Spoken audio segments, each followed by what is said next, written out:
volunteer in La Ceiba, Honduras. I arrived here on May 25th, and I will be leaving on July 25th.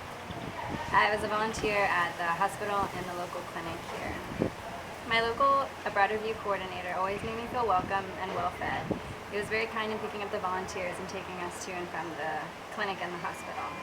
The most surprising thing I experienced at the program was the amount of diversity in respect to the number of places and things there are for us to do at the hospital and clinic. Being here for 8 weeks, I thought that I would get bored, but there were so many different options as far as where we wanted to go in the hospital and the clinic, and usually we were able to choose where we wanted to go during that time that we were there. Most surprising about the accommodation was the size of the house was much bigger than I expected, and there are a lot more volunteers staying here than I had expected.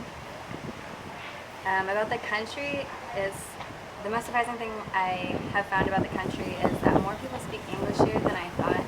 Everyone speaks Spanish, but a lot of the people that I meet also speak a little bit of English, so that can help a lot of people who cannot speak Spanish prior to coming on this trip.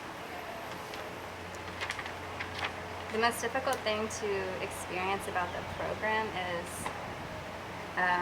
for me, I was very stressed at times in the clinic and the hospital because it's the most hands-on and proactive thing that I've ever done. And so,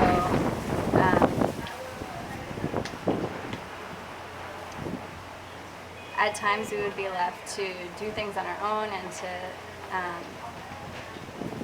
speak with patients and clean their wounds and other things, and at times that was stressful because I'm not used to anything like that at home.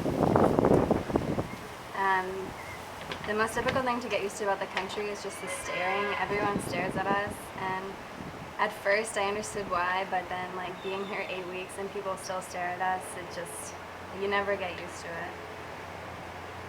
Tips for future volunteers as far as clothing, I recommend bringing multiple pairs of scrubs. I brought 5 scrubs and I've been fine, but a lot of volunteers only brought 2 or 3 pairs, and they're struggling to clean their clothes in time to have clean clothing for the hospital, which you need. Donations, I recommend bringing a lot of gauze. We use gauze on almost every single patient. You'll be using it every day, and they hardly have any at the clinic. And so, working at the clinic, you're going to want to have gauze, maybe ointment, bandages, things to clean wounds with. The weather is very hot here. It rains in the afternoons, but it doesn't really get any cooler. It's just very hot, so you don't need to bring any sort of winter clothing. Bring a lot of sunscreen and bug spray. I think you should wear those at all times here. And don't have a lot of money on you at one time. Just bring the money that you need for the day and then lock up the rest.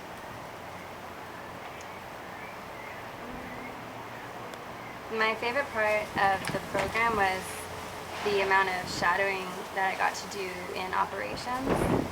And a lot of different types of operations are done here, and a lot of different surgeons were willing to include us in the operation as far as telling us what was going on and keeping us instructed and informed as much as they could. My favorite part about the country is we do excursions on the weekends, and there was one that I liked a lot, which was whitewater rafting. I even did it twice.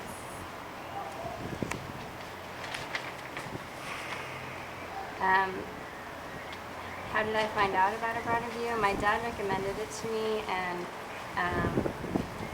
I went with it, and I'm glad that I came. Thank you, Meaghan, for volunteering with the Abroad Review Honduras. Have a safe trip, and we hope to see you back very soon.